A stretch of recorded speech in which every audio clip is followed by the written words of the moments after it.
नमस्कार, आप सबका स्वागत है मेधा मंत्रा फॉर सक्सेस में आज की क्लास के लिए। आज जो हमारा टॉपिक है वो क्लास 12 से विद्युत सेलों का संयोजन।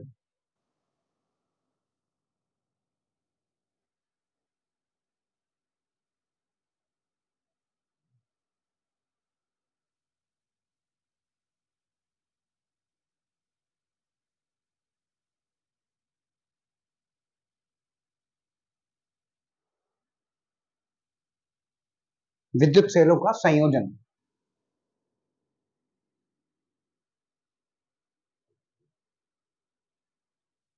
इस तरीके से हम लोग जो प्रतिरोध होते थे, रेजिस्टेंस होते थे, उनका कॉम्बिनेशन करते थे, उनका संयोजन करते थे। उसी तरीके से सेलों के संयोजन के भी तरीके रहते हैं।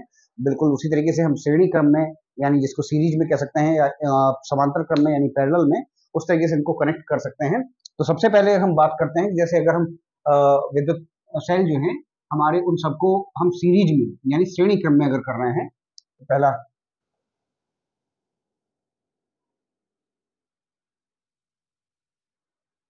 श्रेणी क्रम में जब हम इनको एडजस्ट कर रहे हैं तब क्या होता है,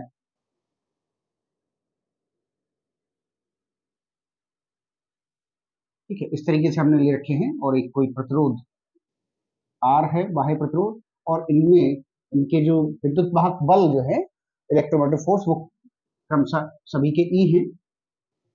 और इंटरनल रेजिस्टेंस, इनका जो आंतरिक प्रतिरोध है वो हर एक का स्मॉल आर, ठीक है। ये हम ले रहे हैं और इसके बाद यहाँ चाहे कोई एक स्विच ले सकते हैं, ठीक है। अब इसके आगे श्रेणी क्रम में जब हम इनको लगा देते हैं तो एक चीज ये होती है कि भाई जो धारा है वो तो समान बहती है, लेकिन विभवांतर या विद्युत वाहक बल जो है वो आपके जुड़ जाते हैं सब में। तो श्रेणी क्रम में अगर आप यहां से देखेंगे तो आपका कुल विद्युत वाहक बल यहाँ पे लिख लेते हैं, एक संख्या ले लेते हैं। वैसे तो हमने यहाँ 3 आपको दिखाए हुए हैं, लेकिन वो संख्या n भी हो सकती है, कोई आर्बिट्रेरली चोजन नंबर हो सकता है। तो जैसे हम उसको सामान्य तौर पर n ले लेते हैं। तो n लेने के बाद माना n सेल श्रेणी क्रम में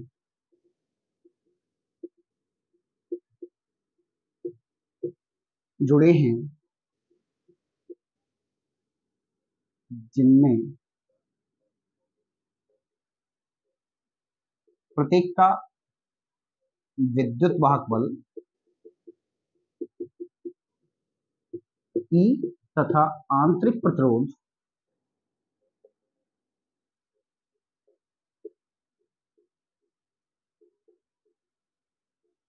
स्मॉल r है, और परिपथ में बाह्य प्रतिरोध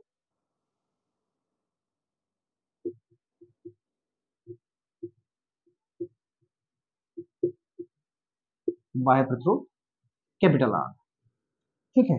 ये चीज हो जाती है। तब इसके बाद अगर हम पूरे परिपथ में सेलों के कुल विद्युत वाहक बल की बात करें, कुल कह सकते हैं, तुल्य शब्द भी इस्तेमाल कर सकते हैं, तो कुल विद्युत वाहक बल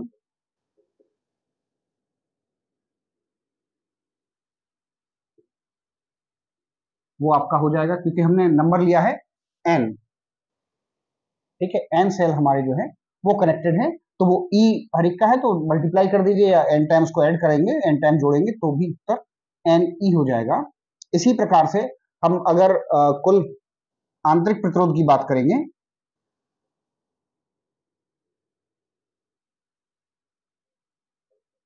सेलों का कुल आंतरिक प्रतिरोध,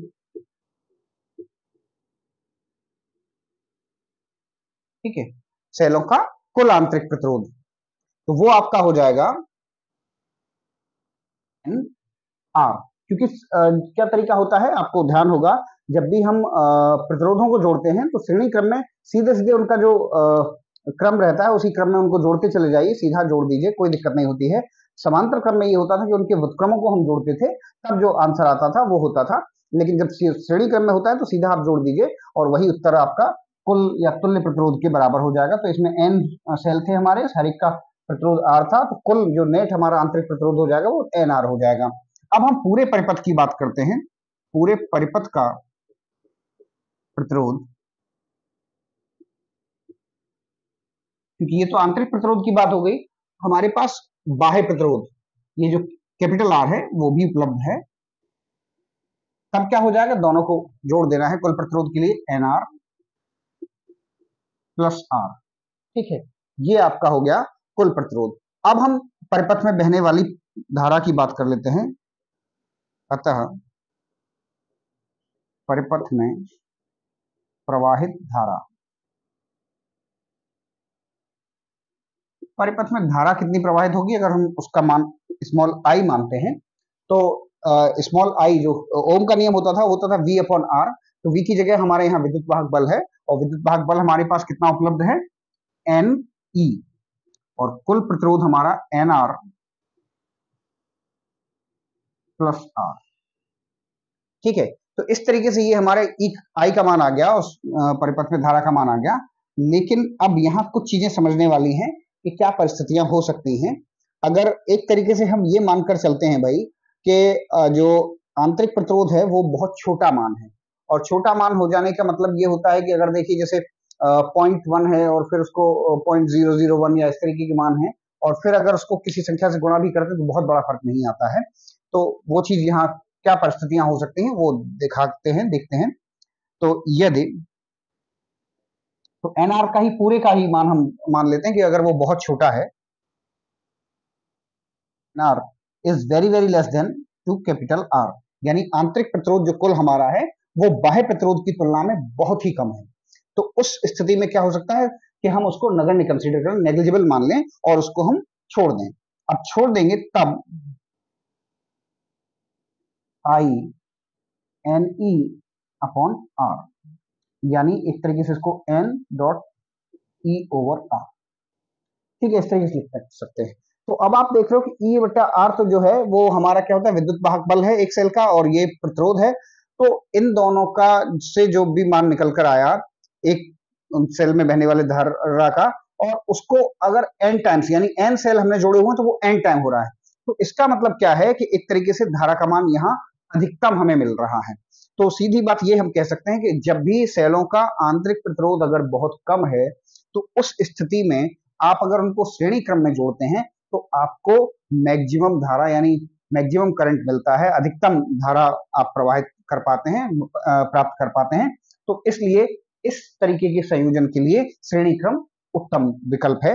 दूसरा अगर क्या होता है कि अगर एनआर जो है, दूसरी स्थिति NR is very very greater than R, तो एनआर जो है यानी आंतरिक प्रतिरोध है वो अगर बहुत ज्यादा होता है आर की तुलना में और आर बहुत छोटा है, तब अगर हम उसको नगण्य कंसीडर करें, नेग्लिजिबल मान लें और उसको छोड़ दें, तब हमारी आई यानी धारा का मान क्या हो जाएगा, N E over N small R. ठीक है, तो यहाँ एन से एन आपका कैंसिल हो जाएगा, तो ये आपका हो गया ई बटा स्मॉल आर, यानी जो कि एक सेल में बहने वाली धारा है।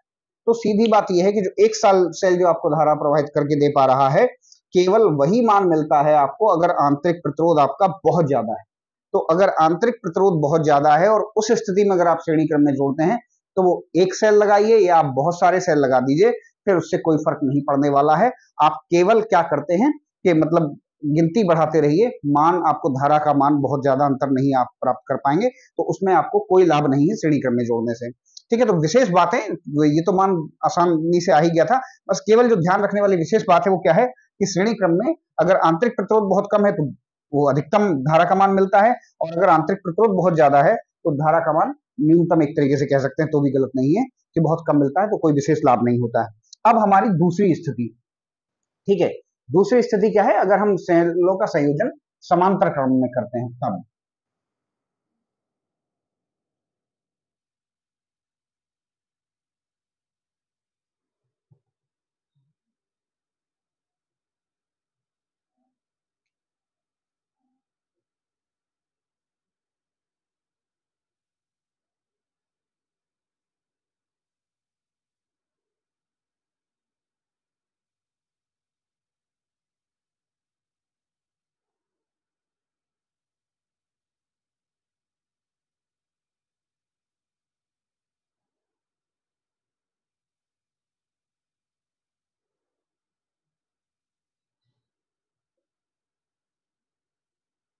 कैपिटल आर ये आपका बाह्य प्रतिरोध है, और हर एक सेल का जो विद्युत वाहक बल है वो आपका E, और जो आंतरिक प्रतिरोध है वो स्मॉल r। ठीक है, ये स्थिति हो जाती है। जब ये स्थिति है तब क्या होगा हमारा, तो बाकी भाषा में कहाँ क्या परिवर्तन करेंगे वो भी देखेंगे। समांतर क्रम में हम जोड़ रहे हैं। अब यहाँ देखिए एन सेल समांतर क्रम में, कुछ ऐसी भाषा है जो हम इस्तेमाल कर सकते हैं तो वो लिखा रहने देंगे। समांतर क्रम में जुड़े हैं जिनमें प्रत्येक का विद्युत वाहक बल E और आंतरिक प्रतिरोध R है, बाह्य प्रतिरोध R है। तो कुल विद्युत वाहक बल जो है वो एक चीज और होती है कि भाई जैसे विद्वांतर आपका समान रहता है, उसी तरीके से विद्युत वाहक बल भी जो है, जो एक में है वही समांतर क्रम में सभी में समान रहता है। तो फिर जो कुल विद्युत वाहक बल जो है वो आपका NE ना होकर यहाँ पर केवल E हो जाता है। अब सेलों का कुल आंतरिक प्रतिरोध और भाई निकालेंगे, तो यहाँ तरीका थोड़ा बदल जाएगा, क्योंकि वहां क्या था, श्रेणी क्रम में हम सीधा सीधा जब प्रतिरोधों को जोड़कर मान निकल आता था, लेकिन यहाँ हमारा व्युत्क्रमों को जोड़ना होता है। तो व्युत्क्रमों को जोड़ने के लिए एक काम करते हैं, पहले हम कुल आंतरिक प्रतिरोध है उसको किसी और सिंबल से दिखा देते हैं, जैसे 1/r डैश कह दीजिए इसको। ठीक है, r डैश से दिखाते हैं, तो 1/r dash equals to 1/r plus 1/r, ये आपका n टाइम्स।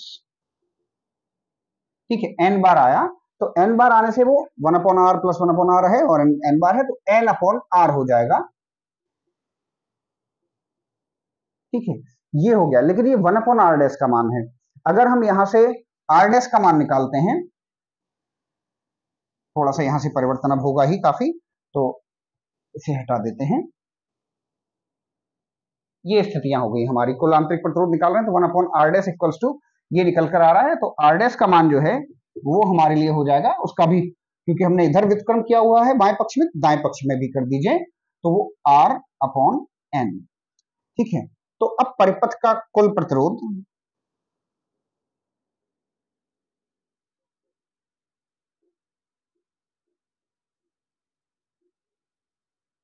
ये आपका हो जाएगा r डैश, जो कि कुल आंतरिक प्रतिरोध है, और बाह्य प्रतिरोध r। तो इसका मान था r/n प्लस r। तो अब धारा निकालते हैं उसी तरीके से जैसे पहले निकाली थी, प्रवाहित धारा।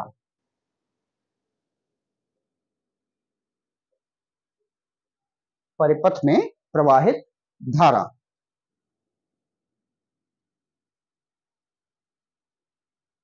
आई, तो वो हो जाएगा फिर से। अब यहाँ वही बात, जो विद्युत वाहक बल था वो सभी में अलग अलग E है, लेकिन वो समांतर क्रम में समान रहता है। ओवरऑल उसका जो रिजल्ट है, तुल्य जो विभवांतर या तुल्य विद्युत वाहक बल जो है वो एक में जितना होता है वही समान रहता है सभी में। तो यहाँ E आएगा केवल E, और डिनोमिनेटर में आपका जो प्रतिरोध है हर में r/n प्लस r। अब यहाँ हम लासापा जिसको एलसीएम कहते हैं वो लेकर हल करते हैं, तो n जो है वो यहाँ जाके मल्टीप्लाई हो जाएगा small r plus N R, और n जो है वो डिनोमिनेटर के भी डिनोमिनेटर में, यानी हर का भी हर है तो वो अंश में पहुंच जाता है। तो इस तरीके से जो आपका हल होने के बाद जो स्थिति आएगी वो ये हो जाएगी NE/r plus n capital R। ठीक है, ये धारा का मान हो गया। इसको चाहे तो इधर और अलग से लिख सकते हैं हम, I बराबर आया आपका NE/r प्लस n। ठीक है, जब भी वैसे कोई कुछ मान दे रखे होते हैं तो हमें एक तरीके से इन्हीं चीजों को सूत्र के तरीके से इस्तेमाल करना होता है, और उसके आधार पर हम जो आंकिक प्रश्न रहते हैं, न्यूमेरिकल जो रहते हैं, उनको सॉल्व करते हैं। अब आते हैं फिर उन्हीं दोनों परिस्थितियों में कि जब कभी हमारा आंतरिक प्रतिरोध बहुत ज्यादा हो या बाह्य प्रतिरोध बहुत ज्यादा हो, तो वो कैसा रहेगा, तब उसकी चर्चा कर लेते हैं। यदि r is very very less then, अभी हमारा श्रेणी क्रम में क्या आया था कि जब r बहुत छोटा था तो उसको हमने श्रेणी क्रम में जोड़ा था तो बहुत अधिकतम मान मिलता था। अब समांतर क्रम में देखते हैं क्या फर्क आता है। तो r अगर बहुत छोटा है कैपिटल R की तुलना में, तो हमारा जो r है वो अगर नगण्य हो जाता है, नेग्लिजिबल हो जाता है, तो हम छोड़ देते हैं। तो I का मान तब I बराबर हो जाएगा आपका NE/n कैपिटल R। फिर यहाँ n से n कैंसिल हो जाएगा, तो E अपॉन कैपिटल R। तो आप देख रहे हैं कि ये E अपॉन R यानी एक सेल लगा और बाह्य प्रतिरोध लगा, उसके तुलना में जो धारा आ रही है वही आप चाहे n जोड़ लीजिए या कितने भी सेल जोड़ लीजिए वही आएगा। तो इस तरीके से कह सकते हैं कि अगर ऐसी स्थिति कि आंतरिक प्रतिरोध आपका बहुत कम है, ठीक है ना, दोनों में अंतर करके इस तरीके से इसको ध्यान और याद रखना है कि जब आंतरिक प्रतिरोध बहुत कम था तब अधिकतम धारा के लिए श्रेणी क्रम उत्तम है, लेकिन यहाँ समांतर क्रम बेकार है, वो उतना ठीक नहीं है क्योंकि वो आपको अधिकतम धारा का मान नहीं देगा। और अब दूसरी स्थिति में आते हैं, यदि R is very very greater then capital R, अगर R बहुत ज्यादा है तब I कितना हो जाएगा, अब NR जो है उसका मान क्योंकि नगण्य हो जाएगा तो उसे हम छोड़ देते हैं, तो NE ओवर स्मॉल r यानी N into E upon R। तो यानी एक तरीके से जो आपको दिख रहा है कि ये E बटा R जो है वो एक सेल में बहने वाली या उससे प्राप्त होने वाली धारा है, तो ये जो धारा आ रही है वो n टाइम्स हो रही है यानी n गुना हो रही है। तो कहने का मतलब ये है कि जब अगर R अधिकतम है, इसमें जिसको हम आंतरिक प्रतिरोध कह रहे हैं वो अगर अधिकतम है, तो उस स्थिति में अगर आप समांतर क्रम में सेलों को जोड़ते हैं तो वो आपको अधिकतम धारा प्रवाहित करके देता है, ठीक है। तो वो अधिकतम धारा प्राप्त करने के लिए आदर्श है, ठीक है। पहली स्थिति में जब R आपका बहुत छोटा होता था तो उस स्थिति में श्रेणी क्रम उत्तम है, और आंतरिक प्रतिरोध अगर बहुत ज्यादा है तो उस स्थिति में समांतर क्रम उत्तम है, ठीक है। ये दो चीजें हो गई। अब इनमें कुछ और भी चीजें हैं आगे, वो क्या है उसके बारे में चर्चा कर लेते हैं। अब स्थिति क्या होती है कि समांतर क्रम ही हमारा कुछ इस तरीके का हो कि जहां पे जो हमने सेल लगाए हुए हैं इन सेलों का जो संयोजन है वो ऐसा हो कि सेल ऐसे प्रयोग किए जा रहे हो जिनमें क्रमशः आपका विद्युत वाहक बल जो है वो अलग अलग हो, यानी E1, E2 और E3 अगर थोड़ी देर के लिए मान लें, और इनके आंतरिक प्रतिरोधों में भी अंतर हो R1, R2 और R3, ठीक है। तो फिर ये जो हमारी भाषा है वो काफी हद तक बदल जाएगी।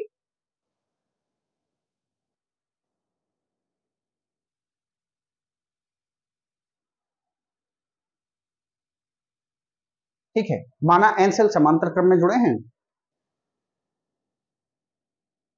यहां इस चीज को लिख देना बेहतर होगा कि विभिन्न विद्युत वाहक बल तथा आंतरिक प्रतिरोध वाले।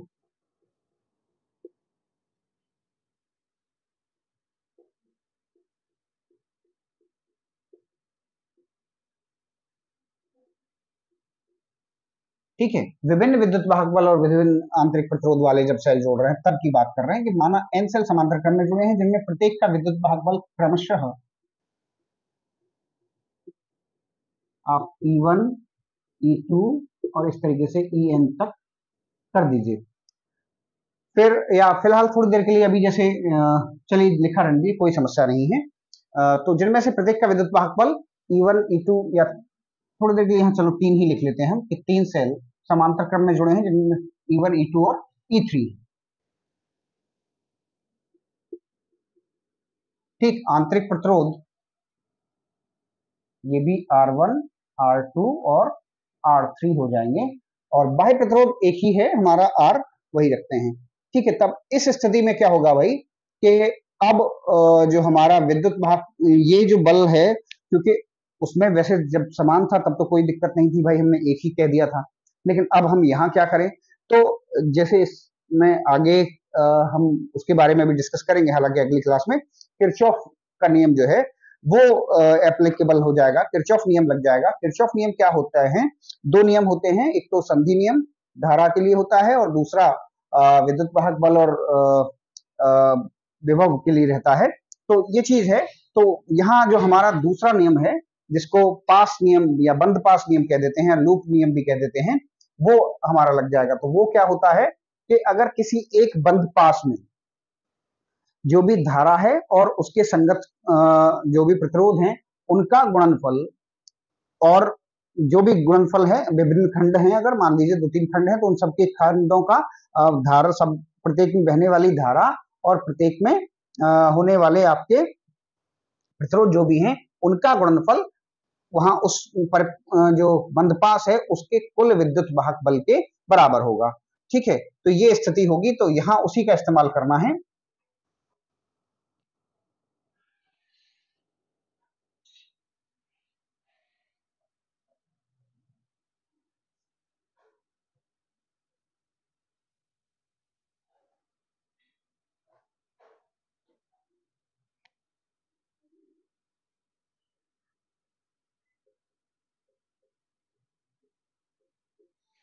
किरचॉफ के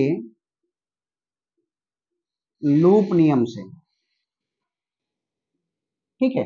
अब यहाँ क्या है, पहले हम लूप इसको E1 वाले को केवल और इसको ले रहे हैं, ठीक है। ये जो हमारा है,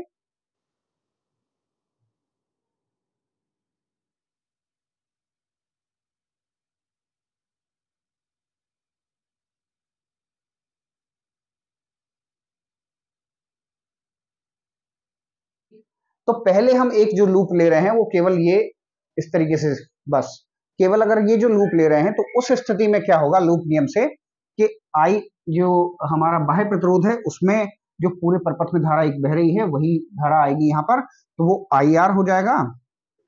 और अगर सेल के हिसाब से भी धाराएं भी अगर हम उसी तरीके से मान लें कि पहले सेल में I1, दूसरे में I2 और तीसरे में I3 है, तब वो IR1, ठीक है, बराबर हो जाएगा आपका पहले सेल के विद्युत वाहक बल के, ठीक है, E1 के।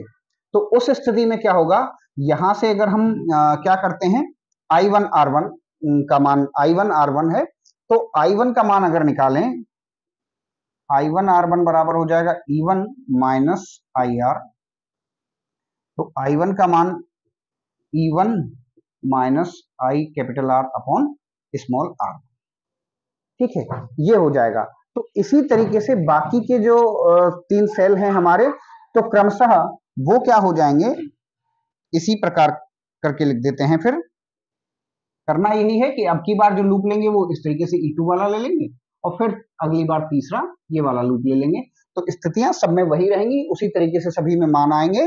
तो I2 जो है वो आपका हो जाएगा E2 minus I capital R upon R2, और I3 जो है वो आपका हो जाएगा E3 minus IR upon R3, ठीक है। तो ये हो गए आपके तीनों धाराओं के मान। अब क्योंकि नेट परिपथ में नेट धारा जो है वो अगर निकालनी है तो कुल धारा तो वो हमने I मानी हुई है, तो I बराबर I1 धन I2 धन I3, तीनों को जोड़ दीजिए, तीनों मानों को। और एक काम और करते हैं कि देखिए ये जो चीजें हैं वो हर में अलग अलग करके लिखी जा सकती है, E1 बटा R1 IR अपॉन R1, इस तरीके से, तो उसी तरीके से हम इनको एडजस्ट करेंगे। और ये देखिए ये धनात्मक है, थोड़ा सा लिखने में कर रहे हैं केवल, वैसे ऐसा कोई विशेष नहीं, थोड़ा जो स्थान है उसकी वजह से ऐसा कर रहे हैं। तो E1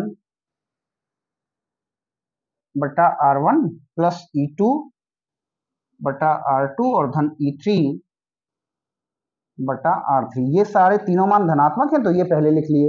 फिर इसके बाद जो ऋणात्मक मान IR, उसमें से सभी में से आपका I जो है वो माइनस का I, ऋणात्मक I आप कॉमन ले लीजिए और R भी कॉमन आ जाएगा, तो 1 upon R1 plus 1 upon R2 plus 1 upon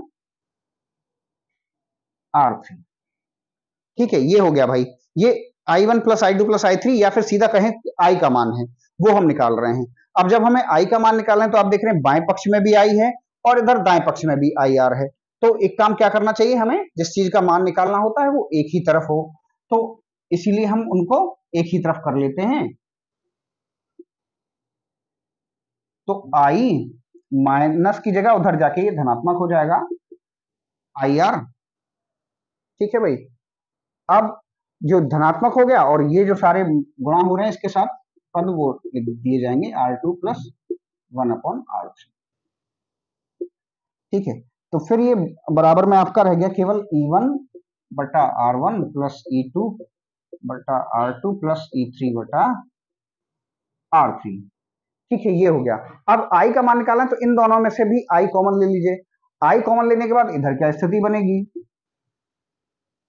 1 इधर 1 रह जाएगा, और यहाँ से क्योंकि उसका कोफिशिएंट जो है, उसका गुणज जो है वो r है, तो वो लिखा रहेगा r 1/r1 plus 1/r2 plus 1/r3। Middle size bracket लगा लीजिए, मझला कोष्ठक, E1/r1 प्लस E2/r3 और E3/r2 और R3। ठीक है।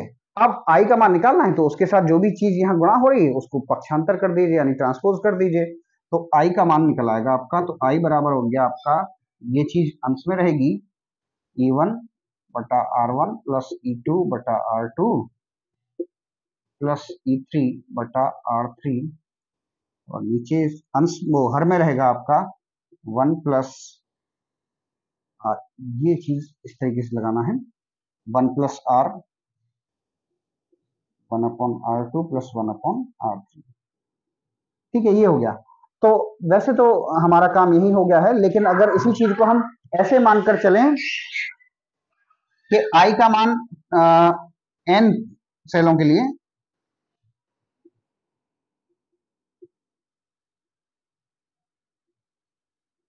तो i बराबर हमारा हो जाएगा E1 प्लस E2/r2, और ये इसको चला दीजिए, कंटिन्यू रखिए कहां तक, n पदों तक, En/Rn, और पूरा जो अंश है उसके सबके नीचे आ जाएगा आपका 1 plus r 1/r1 plus 1/r2 से लेके 1/Rn तक।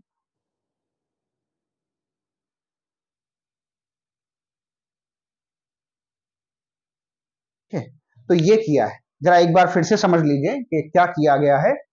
कि इस बार थोड़ी सी परिस्थिति पहले से बदल ली थी हमने, कि पहले क्या था कि सबका विद्युत वाहक बल बराबर था, तो कुल जो विद्युत वाहक बल हमारा, क्योंकि समांतर क्रम में समान रहता है, तो वो केवल ई हो गया था, तो वहां तो सीधा सीधा हमारा हल हो गया था। लेकिन यहाँ जब हमने सब में जो विद्युत वाहक बल है वो बदल लिया है, सबके मान विभिन्न हैं, भिन्न हैं, अलग अलग हैं, तो E1 E2 और E3 लिए उनके आंतरिक प्रतिरोध भी क्रमशः R1 R2 स्मॉल R2 और स्मॉल R3 लिए। तब फिर यहाँ क्योंकि वो नियम नहीं लग सकता था, तो हमने क्या किया, उसकी आसानी आसान बनाने के लिए उसको किरचॉफ जो नियम है हमारा, वो हमने यहाँ पर लगाया है। तो किरचॉफ नियम क्या होता है कि हमारा बंदपास जो भी होता है, उसमें जो भी विभिन्न खंड होते हैं, उनमें प्रत्येक में बहने वाली धारा और प्रत्येक का प्रतिरोध जो भी होता है, उन सबके अलग अलग के गुणनफल या उनके मान गुणनफलों के कुल उसमें जो विद्युत वाहक बल बह रहा होता है उस बंदपास में, उसके बराबर होते हैं।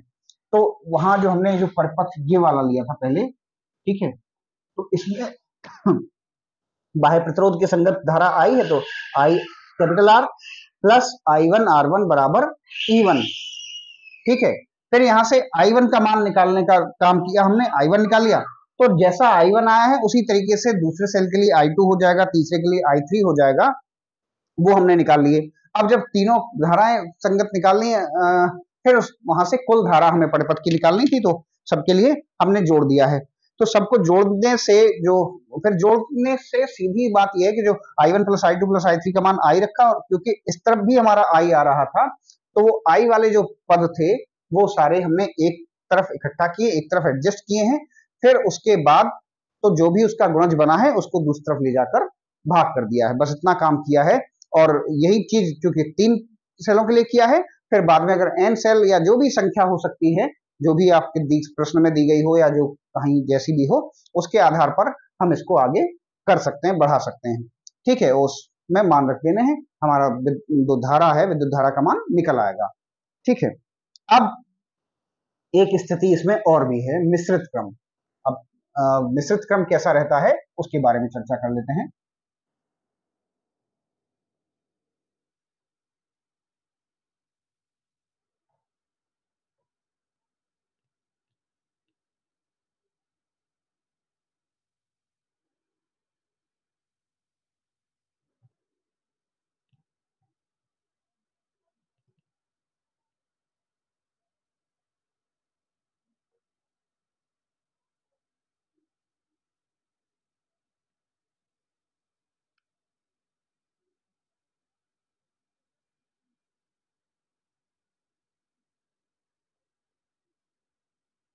हम मिश्रित क्रम, जैसा कि नाम से ही परिभाषित होता है कि मिश्रित का मतलब मिला हुआ, यानी जो दोनों हमने अब तक चर्चा की, श्रेणी क्रम और समांतर क्रम, उन दोनों का मिला जुला रूप रहेगा। तो मिला जुला रूप कैसा होगा उसके बारे में बात करते हैं। देखिए, अगर यहाँ हम थोड़ी देर के लिए मानकर चलें कि इस तरीके से सेल जुड़े हुए हैं,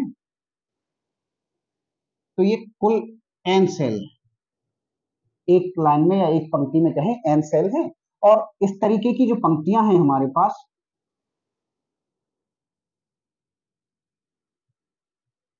वो अगर m पंक्तियां हैं, ठीक है, और ये सब जुड़ने के बाद R आपका बाह्य प्रतिरोध हो रहा है, उससे कनेक्ट है, यहाँ कोई की लगा दीजिए स्विच। इस परिस्थिति में हमें क्या करना है, तो उसकी बात कर लेते हैं। तो जहां तक अगर देखिए मिश्रित क्रम में क्या है, ये जो हमने माना हुआ है पहले उसको लिख देते हैं। यहां माना n सेल जुड़ी हुई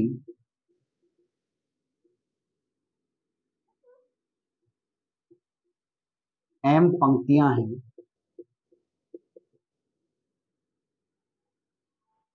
जिनमें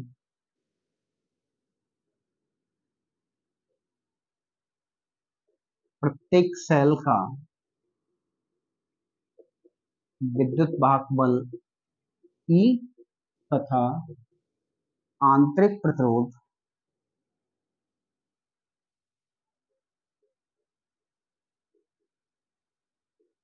स्मॉल r, ठीक है, यहाँ पर सभी का समान है, बाह्य विद्युत वाहक बल और जो आपका आंतरिक प्रतिरोध R है, तथा बाह्य प्रतिरोध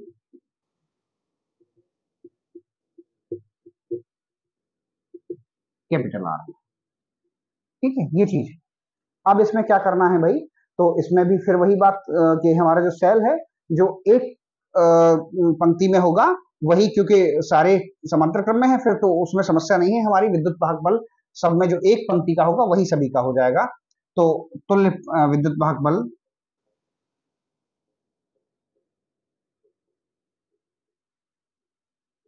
लेकिन वो एक पंक्ति में जो जुड़े हुए हैं वो तो श्रेणी क्रम में जुड़े हैं, इसलिए उनका तो योग हमें करना पड़ेगा, तो वो n है, तो n e हो जाएगा, ठीक है।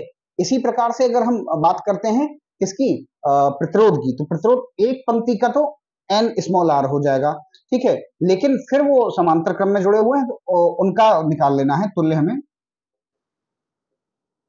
तुल्य आंतरिक प्रतिरोध।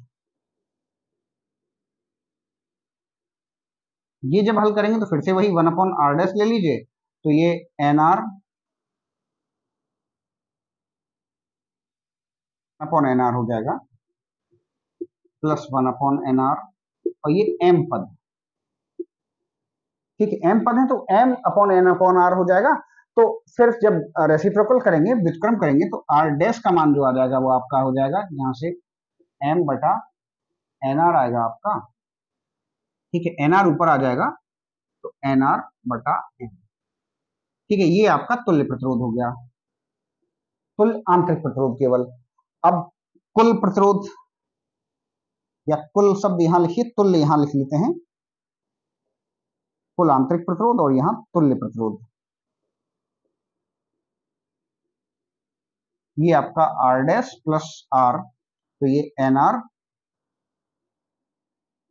प्लस कैपिटल R, ठीक है, ये आपका तुल्य प्रतिरोध हो गया। अब हम निकालते हैं परिपथ में धारा,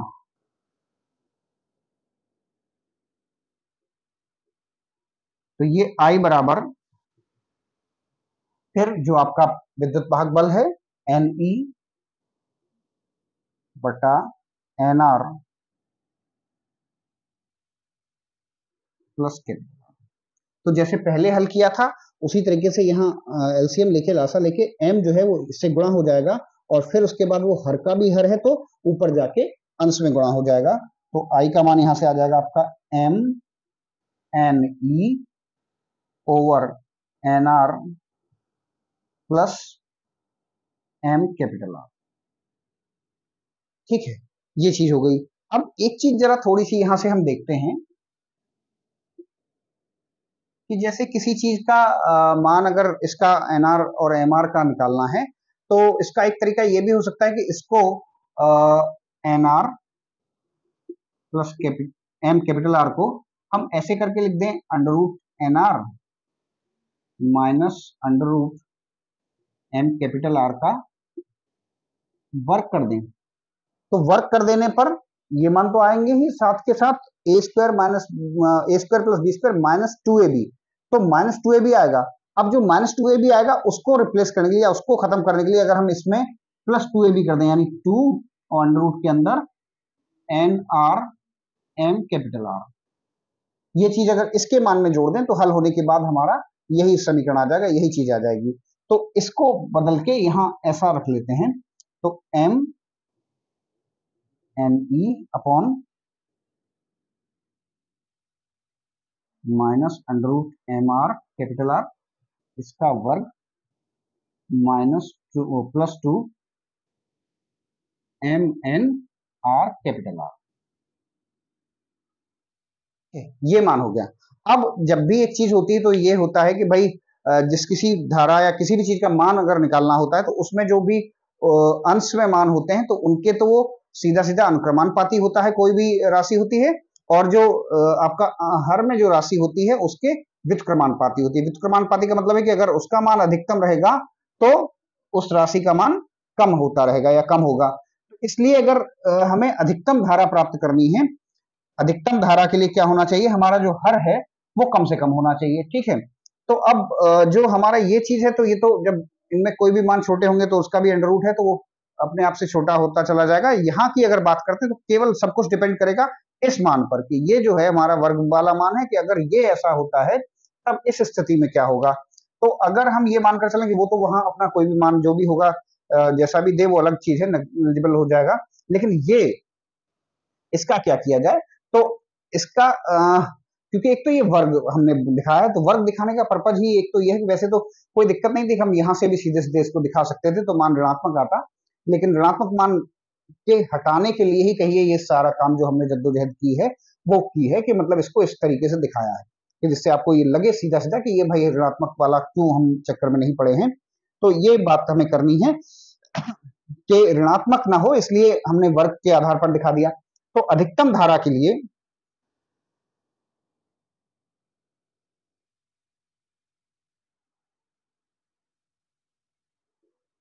मान के लिए N R minus M capital R का स्क्वायर न्यूनतम अर्थात 0 हो तब, तो जब 0 हो जाएगा तब क्या स्थिति हो जाएगी कि under root N R plus under root M R बराबर माइनस है सॉरी 0।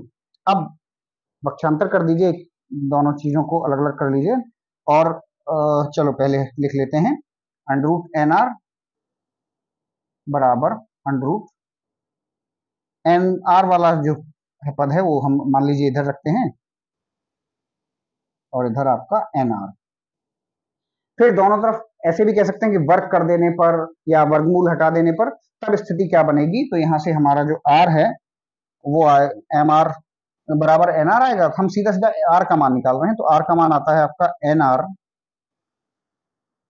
का एम, ठीक है। जरा इस मान पर और हमारा जो आर डैश का मान था यानी कुल आंतरिक प्रतिरोध उस पर नजर डालिए तो वो आपका एन आर बटा एम, और यहाँ भी आपका बाह्य प्रतिरोध है वो भी एन आर बटा एम है। अर्थात मिश्रित क्रम में अगर आपको अधिकतम धारा प्राप्त करनी है, अधिकतम धारा प्राप्त करने के लिए क्या होना चाहिए, स्थिति क्या बनकर आ रही है हमारी, जो ये है इसको तो यहाँ कर ही लीजिए, लेकिन जो मेन बात जो है वो ये है कि अगर आपको अधिकतम धारा चाहिए मिश्रित क्रम में तो उनमें जो परिस्थितियां थी कि भाई आंतरिक प्रतिरोध वाली की कम या ज्यादा वाली, उससे इतर यहाँ स्थिति क्या है कि आंतरिक प्रतिरोध और बाह्य प्रतिरोध समान होगा, तब उस स्थिति में आपको जो धारा का मान मिलेगा वो अधिकतम होगा, ठीक है। तो अधिकतम मान के लिए मिश्रित क्रम में आपके कुल आंतरिक प्रतिरोध और बाह्य प्रतिरोध का मान अगर समान है तो निश्चित रूप से आप अधिकतम धारा प्राप्त करेंगे। तो आज हमारे सेलों के संयोजन के अध्याय के लिए या उससे संबंधित चर्चा के लिए आज इतना ही। इसके आगे की क्लास में इसके आगे के टॉपिक रहेंगे। धन्यवाद।